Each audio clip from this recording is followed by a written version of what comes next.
Hello, in this video we're gonna check if T-MOBILE Revvl 6 Pro has a stereo speakers. And to do this, first let's find all of the speakers on this device, and on top there's nothing, only the phone call speaker right here.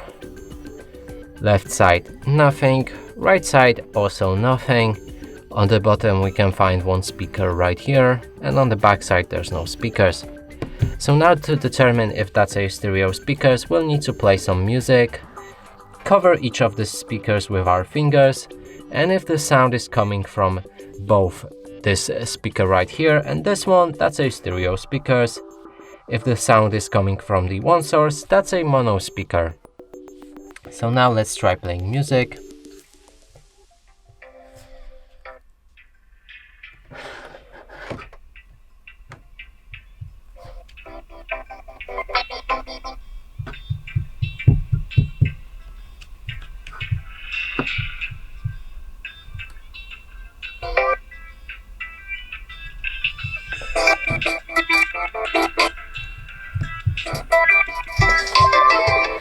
So the sound is coming from the bottom source only, and that would mean this device has a mono speaker and not the stereo speakers. And that's it for this video. Hope you like it. Please consider subscribing to our channel, leave a like and a comment below.